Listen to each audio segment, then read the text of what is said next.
Hello दोस्तों, आज एक नया वीडियो लेके आपके सामने उपस्थित हो रहा हूँ और ये ऑब्जेक्टिव क्वेश्चंस कॉमर्स के आपके सामने आ रहे हैं। मैं ये सोच रहा हूँ कम से कम 8000 ऑब्जेक्टिव क्वेश्चन आपके इस चैनल में डाल दूँ।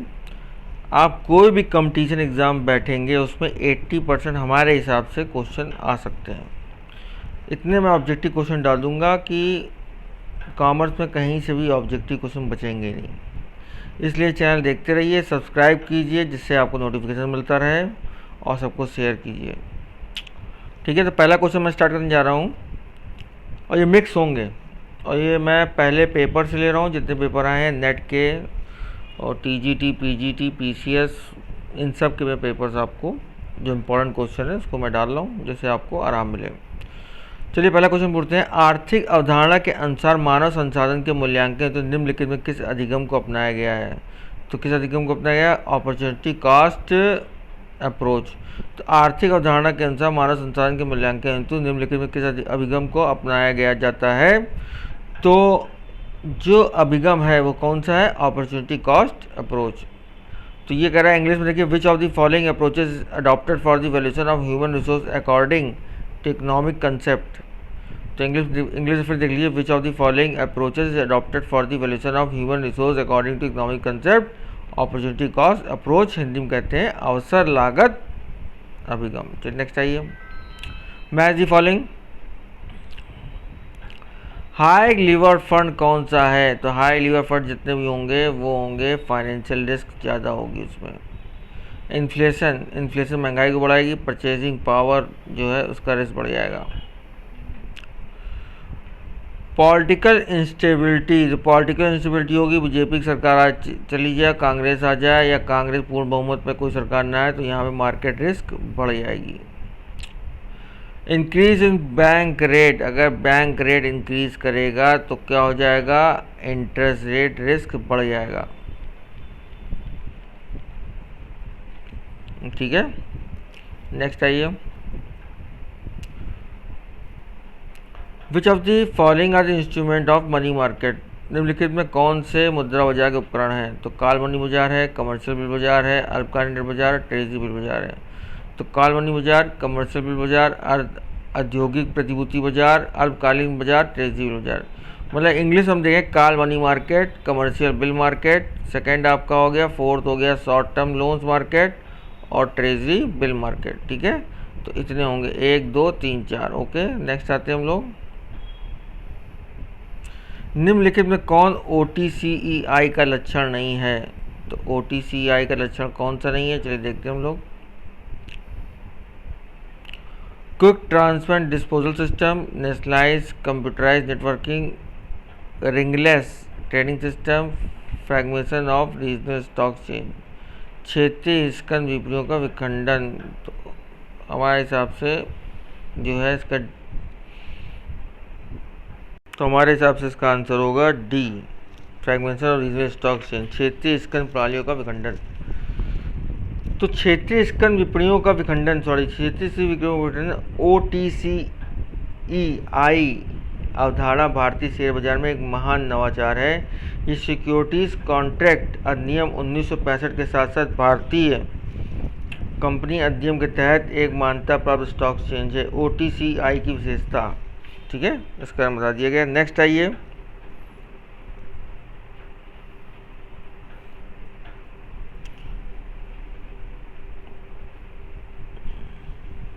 निम्नलिखित में किसमें उपभोक्ता को अस्पष्ट उद्दीपन की व्याख्या करनी होती है?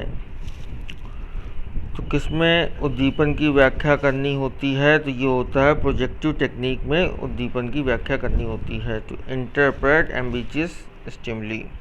तो प्रोजेक्टिव टेक्निक में आपको व्याख्या करनी पड़ती है। निम्नलिखित में कौन सी विशेषता प्रतिद्वंद्विता जन्म फैशन और गिरावट में 4 अवस्थाओं को गुजरता है? इसे कहते हैं फैशन। तो निम्नलिखित में कौन सी विशेषता प्रतिद्वंद्विता जन्म फैशन और गिरावट की 4 अवस्थाओं को गुजरता है? उसे कहते हैं फैशन।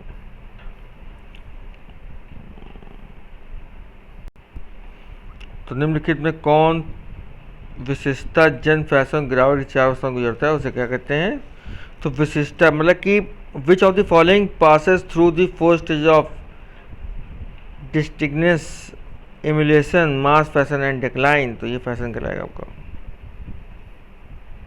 निम्नलिखित कौन सी स्थिति रणनीतियाँ विपणनकर्ताओं द्वारा अपनाई जाती हैं ताकि वे अपने उत्पाद को दो श्रेणियों के साथ साथ स्थित कर सकें? इसे कहते हैं स्ट्रैटलर पोजीशनिंग। इसे कहते हैं स्ट्रैटलर पोजीशनिंग, तेजी मंदी की स्थिति। तो कौन सी स्थिति रणनीतियाँ विपणनकर्ताओं द्वारा अपनाई जाती है ताकि वे अपने उत्पाद को दो श्रेणियों में एक साथ स्थित कर सकें? तो दो श्रेणियों में अगर एक साथ स्थित कर सकेंगे तो ये होगा स्ट्रैटलर पोजीशनिंग में तेजी मंदी की स्थिति कहलाएगी। ठीक है, नेक्स्ट आइए। उस प्रक्रिया का नाम बताइए जिसमें कोई क्रेता मदों के कुछ मात्रा खरीदने पर रुचि व्यक्त करता है और विक्रेता न्यून बोली प्रस्तुत करके कारोबार को पूरा करने के लिए तब तक प्रस्तुत रहता है जब तक केवल एक विक्रेता नहीं रहता। तो ये क्या कहलाती है? इसे कहते हैं रिवर्स ऑक्शन। क्या कहलाते हैं? Reverse auction.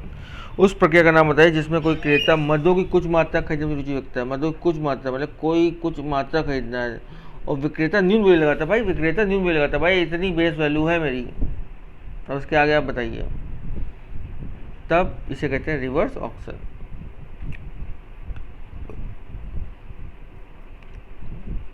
ये क्वेश्चन मैं पहले करा चुका हूँ एक बार।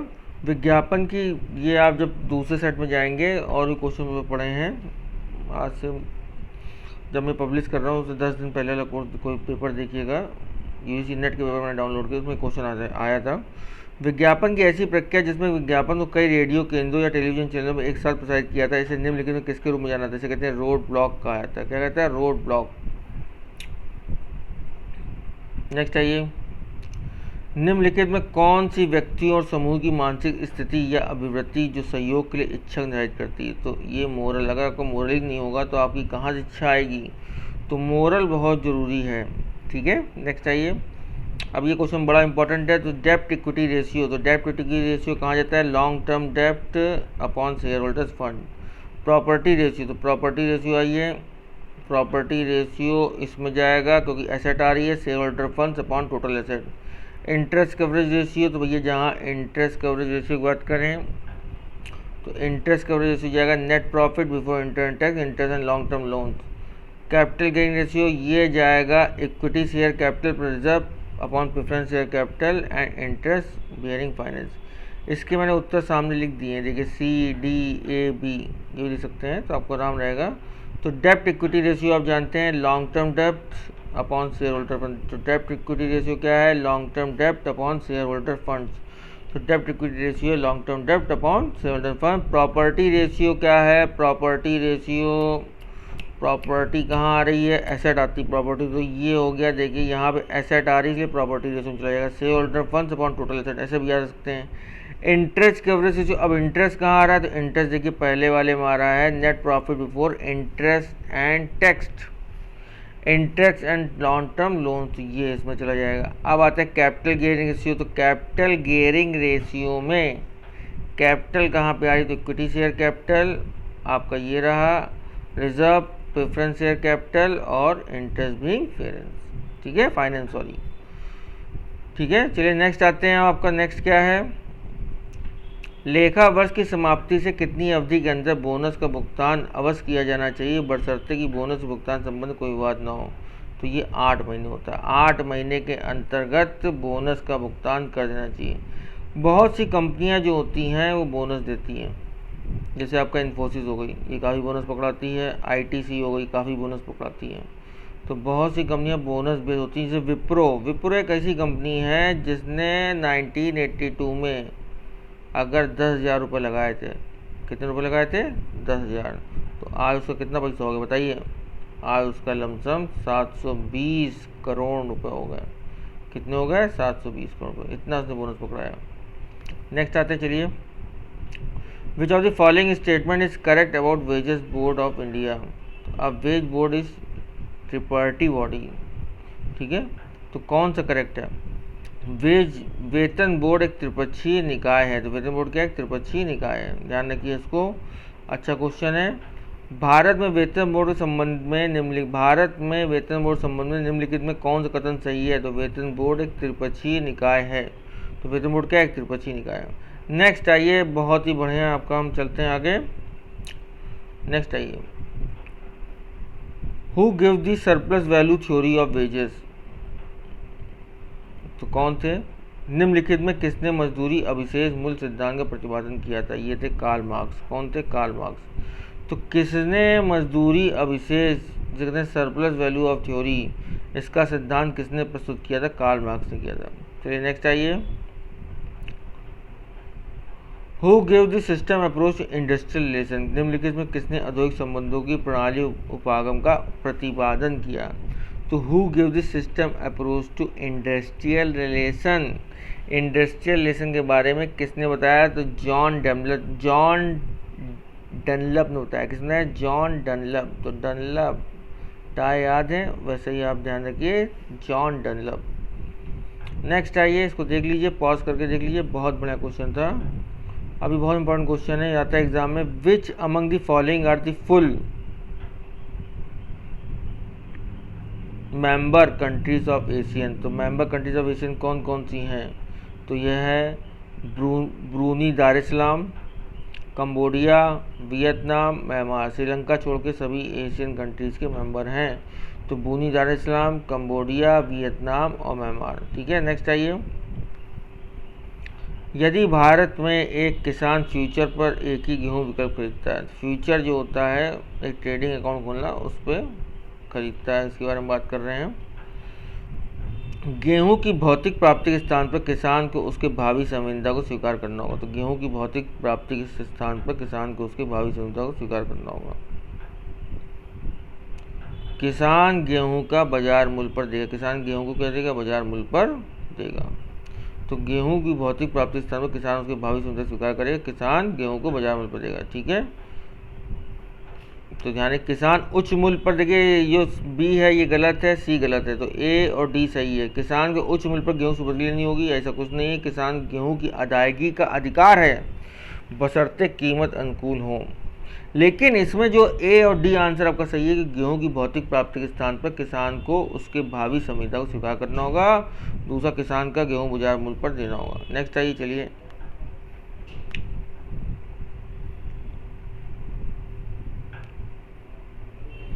ये तो मैंने करा दिया क्वेश्चन शायद।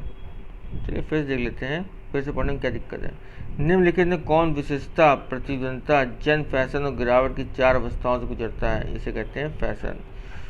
ठीक है, तो विशिष्टता, प्रतिद्वंदिता, जन, फैशन और गिरावट की चार अवस्थाओं से गिरता है। मतलब विशेषता होती, तो कोई फैशन वाला कपड़ा देखो तो विशेषता है, फिर भाई जो है प्रतिद्वंदिता है, फिर जन फैशन है, वो जन फैशन बन जाता है, और फिर जो है उसमें एक गिरावट आती है। गिरावट मतलब कि थोड़े दिन बाद कहते हैं लोग चलो बोर हो गए हम, क्या हो गए? बोर। उसका आंसर फैशन होगा। नेक्स्ट आइए,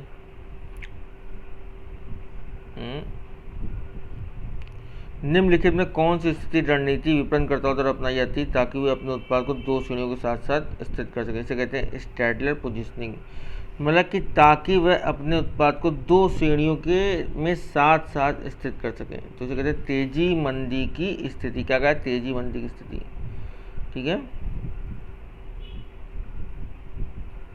उस प्रक्रिया का नाम बताइए जिसमें क्रेता मदों को कुछ मात्रा खरीदने में अपनी रुचि व्यक्त करता है और विक्रेता न्यून बोली प्रस्तुत करके बाजार को पूरा करने के लिए तब तक प्रस्तुत करता है जब तक वह विक्रेता है। जैसे क्या कहते हैं? Reverse auction. क्या कहते हैं? Reverse auction. तो करा चुका हूँ मैं क्वेश्चन। चलिए, काफ़ी क्वेश्चन हो गए हैं, एक बार मैं चेक कर लेता हूँ कोई क्वेश्चन आपका रह गया हो। ये क्वेश्चन रह गया आपका। चलिए फिर से रिपीट कुछ क्वेश्चन हो गए थे। चलिए इसके बारे में, चलिए बढ़िया है, रिवीजन हो गया, इससे बढ़िया क्या है। B2B के मामले में भारत सरकार का क्षेत्र विशेष नीति है, जबकि क्या 100% का FDI हो, FDI 49% हो, ऐसा कुछ नहीं है। 100% तक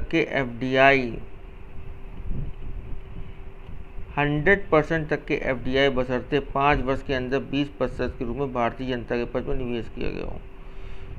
तो इसका आंसर सी सही होगा। तो B2B के मामले में भारत सरकार द्वारा क्षेत्र विशेष नीति है, क्षेत्र विशेष नीति है, जबकि FDI के मामले में जो है 100% तक की FDI बशर्ते 5 वर्ष के अंदर 20% में भारतीय जनता के पक्ष में निवेश किया गया हो। भारतीय जनता के पक्ष में तो 5 वर्ष के अंदर 20% के रूप में भारतीय जनता के पक्ष में निवेश किया गया हो। तो ये चीज़ है भाई, अगर FDI 100% हो जाएगी तो 5 वर्ष के अंदर 20% के रूप में भारतीय जनता के रूप में निवेश किया गया। देखिए इसका पूरा पढ़ते हैं हम लोग। औद्योगिक नीति, थोड़ा वो बड़ा कर दूं मैं, चलिए बड़ा करता हूँ। औद्योगिक नीति और संवर्धन विभाग DIPP के अनुसार नोडल विभाग में जो विदेशी निवेश के लिए दिशा निर्देश और सीमा निर्धारित करती है। ई-कॉमर्स में FDI केवल B2B में 100% तक की अनुमति होगी, यानी व्यापार श्रेणी के लिए व्यापार बशर्ते 5 वर्ष के अंदर 20% में भारतीय जनता के पक्ष में निवेश किया जाए। हालांकि भारत सरकार ने कहा ई-कॉमर्स सूचीधारित मॉडल में FDI की अनुमति नहीं है। चलिए नेक्स्ट आइए। आयकर अधिनियम 1961 के आधार पर निर्धारित वर्ष 2015-16 के साहित्यिक, कलात्मक या वैज्ञानिक स्वभाव की पुस्तकों के लेखकों को धारा 80 QQB के अंतर्गत अनुमत कटौती कितनी है? ये है 3 लाख रुपए। कितनी है? 3 लाख रुपए। चलिए नेक्स्ट आइए। एक सरकारी कर्मचारी प्राप्त ग्रेच्युटी है फुल्ली एग्जेम्प्टेड, ये तो आपको पता ही है। तो एक सरकारी द्वारा प्राप्त जो ग्रेच्युटी है वो फुली एग्जेम्प्टेड है, तो कोई टैक्स नहीं लगेगा। नेक्स्ट आइए। रेसिडेंशियल स्टेटस ऑफ इंडिविजुअल, ये मैच कराना है लिस्ट 1 को लिस्ट 2 से। तो residential status of an individual, ये कौन सा सेक्शन है बताइए? ये है आपका सेक्शन 6, ध्यान रखिए एग्जाम में आता काफ़ी। तो residential status of an individual का जो सेक्शन है वो क्या है? सेक्शन 6 है। एग्रीकल्चर इनकम का कौन सेक्शन है? वो है सेक्शन 10 आई, सेक्शन 10(1), सॉरी कहीं कहीं आई भी लिखा था, आई नहीं होता, सेक्शन 10(1) होता है। तो एग्रीकल्चर इनकम का कौन सा सेक्शन है? सेक्शन 10(1). हाउस अलाउंस का कौन सेक्शन है? हाउस अलाउंस का सेक्शन है 10(13)A, 10 sub section 13A। Gratuity का सेक्शन 10(10). इसको याद रखिए, याद करना पड़ेगा क्योंकि इसके बिना काम नहीं चलेगा। तो रेसिडेंशियल स्टेटस का पहले का है, रेसिडेंशियल स्टेटस ऑफ इंडिविजुअल का सेक्शन 6 है। एग्रीकल्चर इनकम का कौन सा है? सेक्शन 10(1). और हाउस रेंट अलाउंस का क्या है? सेक्शन 10(13) है। ग्रेच्युटी का है सेक्शन 10 सब सेक्शन 10। ठीक है, ध्यान रखिए इसको। अब नेक्स्ट आइए, इसे मैच है, इनकम टैक्स संबंधित है। तो पहला देखते हैं, मकान किराया भत्ता क्या है? अंशतः कर योग भत्ता है। मैच करा दिया है, एक क्वेश्चन आया था कॉमर्स में, तो मैच करवा दिया मैंने। तो उसको देखिए, आकस्मिक आय क्या है? कर योग आय। कैजुअल इनकम जो होती है वो कर योग आय। प्रतिभूतियों पर सिक्योरिटीज और ब्याज के लिए संग्रह आय में से कटौती है। सर्वोत्तम निर्णय निर्धारण क्या होता है? कर अधिकारियों द्वारा उठाया गया कदम। तो कर अधिकारियों द्वारा उठाया कदम। तो मकान किराया भत्ता एक ऐसी चीज़ है जिसमें अंशतः किराया योग भत्ता लगता है। ठीक है, आकस्मिक में कर योग आय है। प्रतिभूतियों ब्याज के संग्रह आयकर में से कटौती है। सर्वोत्तम निर्धारण कर अधिकारियों द्वारा उठाया गया कदम है। नेक्स्ट आइए, आयकर अधिनियम 1951 धारा 80 के अंतर्गत कर निर्धारण वर्ष 2015-16 के लिए कटौती की वैधानिक नियम क्या है? 2000 रुपये पर मंथ। तो आयकर अधिनियम 1961 की धारा 80 के अंतर्गत कर निर्धारण वर्ष 2015-16 के लिए कटौती की वैधानिक सीमा है 2000 रुपये पर मंथ। ठीक है, आयकर अधिनियम 1961 के अंतर्गत, आयकर अधिनियम 1961 के अंतर्गत निम्नलिखित में कौन सा संयोजन आय घोतक है? तो निजी क्षेत्र के नियोक्ता से प्राप्त मुक्त वेतन, खिलाड़ियों द्वारा प्राप्त पारितोषिक हानि, करदाता द्वारा उठाई गई हानि, कर्मचारियों द्वारा प्राप्त अनुलाभ। तो इसमें एक परिवार सदस्य के पूरक उपार्जन, एक परिवार के सदस्य को प्राप्त पूरक उपार्जन नहीं होगा।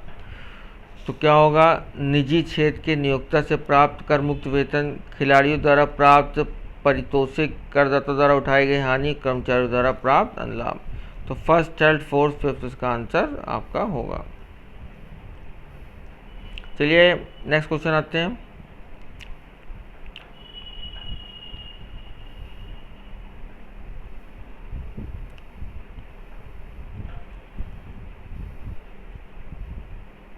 निम्नलिखित आयकर विवरणी प्रारूपों में सही प्रारूपों का संयोजन कीजिए। तो ITR 4S तो आता है भाई, ITR 2 भी आता है, ITR 2 भी नहीं आता है और ITR 3 भी आता है। तो इसका आंसर ABD होगा। क्या होगा? ABD।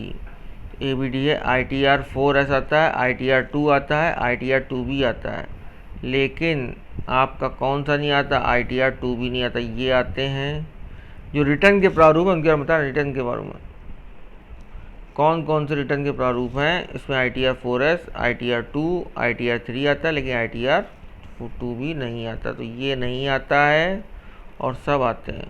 ठीक है, नेक्स्ट आइए बच्चा लोग।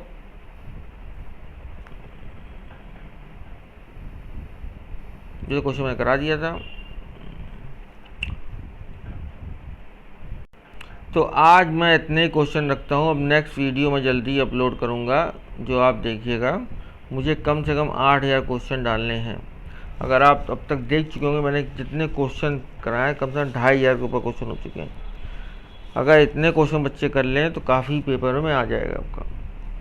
सिर्फ मेरे आप वीडियो देखिए, आपको कहीं भी कुछ देखने की ज़रूरत नहीं है। अगर आप थोड़ा पढ़ चुके हैं किताब और उसको वीडियो में देखिए, तो मैं आपके काफ़ी क्वेश्चन कवर अप कर दूंगा और एग्ज़ाम में आपको काफ़ी फ़ायदा मिलेगा। बहुत से बच्चों ने मुझे फ़ोन कर बताया कि सर आपसे बड़ा फ़ायदा मिल रहा है मुझे। मैंने अच्छी बात है, मैं इतनी मेहनत कर रहा हूँ तो उसको देखिए और बहुत बढ़िया। हमारे चैनल सब्सक्राइब कीजिए, शेयर कीजिए। धन्यवाद।